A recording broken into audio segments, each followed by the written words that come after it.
Psalm 14. The fool says in his heart, there is no God. They are corrupt. Their deeds are vile. There is no one who does good. The Lord looks down from heaven on all mankind to see if there are any who understand, any who seek God. All have turned away. All have become corrupt. There is no one who does good, not even one. Do all these evildoers know nothing?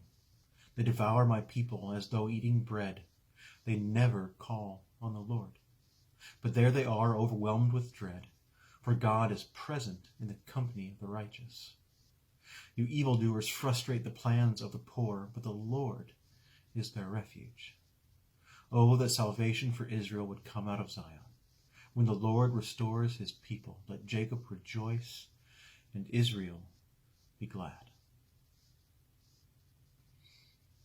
So the thing that stands out to me in the very beginning is the very first verse, which just says, the fool says in his heart, there is no God. Now, I've done some foolish things in my life.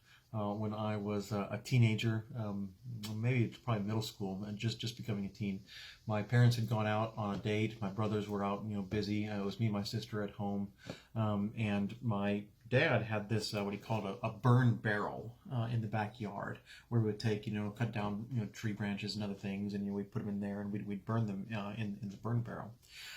And off in the back right corner of the backyard, we had a shed, and behind that shed, I always collected a lot of leaves. I got caught there, and my dad, I knew that he wanted to get rid of those, and I'd gotten permission from him while they were gone to, have a little, fire in the barrel, and I was doing that with my friend who lived just 2 houses down, and so we're doing that, and I get the idea, like, hey, my dad wants these leaves gone, but it's going to be a lot of work to bring the leaves to the fire. It'd just be a lot easier if we brought the fire to the leaves.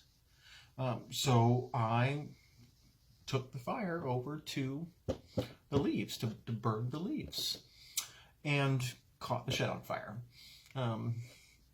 Thankfully, our neighbors saw it pretty quickly, brought out a hose, and was able to put out the fire before it consumed the whole shed. But I was pretty like, oh my goodness, how stupid am I? And I was kind of like crying. I felt terrible. Told my sister, like, don't ever play with fire, which is good advice. But was kind of foolish to think that that would work to bring the fire to the leaves sitting right behind the shed, and somehow wouldn't catch the shed on fire.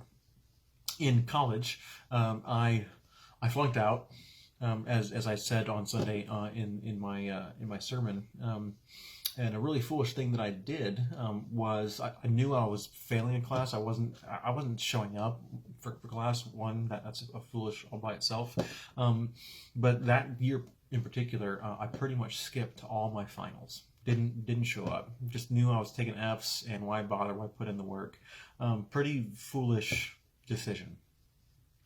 Now, there is foolishness like that, and there's foolishness of saying there is no God. And the Hebrew word here that's rendered fool in the Psalms denote one who is morally deficient. And so as I was reflecting on this verse and this idea, the fool says in his heart there is no God, I started to wonder, how often have I actually lived my life foolishly, as if there is no God? There wouldn't be a time in my life where you could have asked me, like, hey, do you believe in God? And I would say no.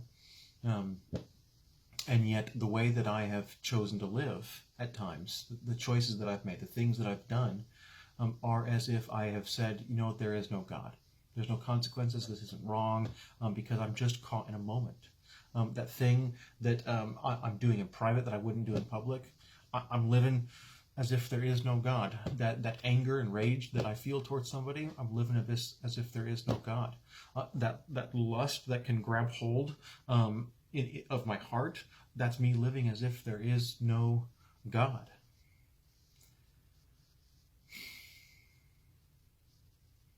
I think for me, what I want to do is to make sure that my beliefs and my actions line up. So if I truly believe there is a God, that in all situations, in all circumstances, I'm going to live that way. Because I don't want to be somebody who is living like a fool, as if there is no God. So my prayer for us today is that you would examine yourself and ask, have you ever lived that way, as if there was no God? And that we would all continue to seek after him, both in our hearts as well as in the way that our heart informs the things that we do. May your actions, your words, and your thoughts all reflect your belief in our amazing and incredible God.